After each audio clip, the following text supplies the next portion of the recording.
دفعہ میرا نام بے وجہ کبھی ACL میں کبھی PINL میں کبھی ڈال دیتے ہیں کسی طریقے سے نام میرا، تاکہ میں پہلے پاسپورٹ بھی نہیں دیتے تھے تاکہ میں ٹریول نہ کر سکوں. حالانکہ ہم نے اپنا ملک چھوڑ کے کہاں جانا ہے؟ ہم کون سا نواز شریف ہیں جو ہر دفعہ ملک چھوڑ کے چلے جائے؟ ہمارا تو جینا مرنا میرے لیڈر کا ہم سب کا یہی ہے.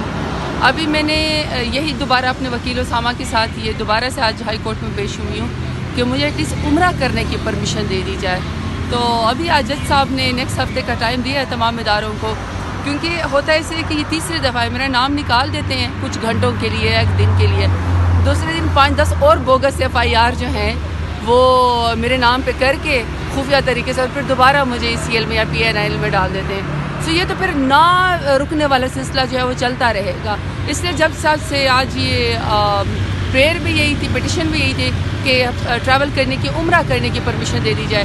تو آئی ہوپ کہ انشاءاللہ اگلے ہفتے تک یہ معاملہ کلیئر ہو جائے گا اور اللہ تعالیٰ اب سعادت حاصل کرنے کا موقع دے گا کہ عمرہ کر سکوں گی انشاءاللہ. میڈم دعائیں تقریب تو بہت بڑی تھی، پورے پاکستان سے لوگ آئے تھے، اور سب سے بڑی بات یہ کہ جو یہاں جھوٹے مکار لوگ جو لاشوں کے اوپر سیاست کرتے اور مانتے نہیں تھے کہ کسی کو گولی لگی ہے، ان جو لوگ ہمارے 12 لوگ شہید ہوئے اور جو ہمارے کارکنان زخمی تھے وہ سب کل آئے ہوئے تھے، اور وہ اپنی آنکھوں سے ساری میڈیا دنیا دیکھ رہی تھی کہ لوگ جو شہید ہوئے ہیں ان کے گھر کے لوگ یہاں موجود تھے. تو سب سے پہلی بات تو یہ وہ شہید جمہوریت ہے، خان صاحب کا حکم بھی تھا اور ہمارا اپنا بھی ایک ہے کہ ہم نے ان کو ہمیشہ سے ایک ریگارڈ پیش کرنا ہے. شہید کا تو رتبہ بھی بہت بڑا ہے اور بے گناہ تھے جب ان کو گولی ماری گئی. اس کے لیے بہت بڑی ایک دعائیہ تقریب ہوئی کل. اور دوسرا سوال کیا تھا؟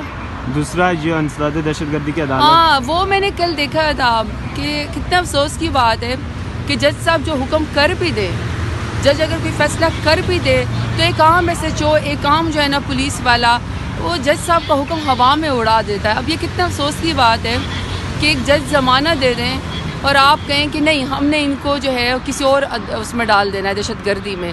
اور پھر اگر کوئی آپ جیسے کوئی ویلاگر، کوئی رپورٹر، کوئی جو ہے میڈیا کا بندہ جا کے رپورٹنگ کرے تو SHO کہے کہ اگر اس نے رپورٹنگ کی، اس نے ان لوگوں کو بتایا تو اس کو بھی اگلے 9 مئی کے پرچے میں یا 26 نومبر میں ڈال دو.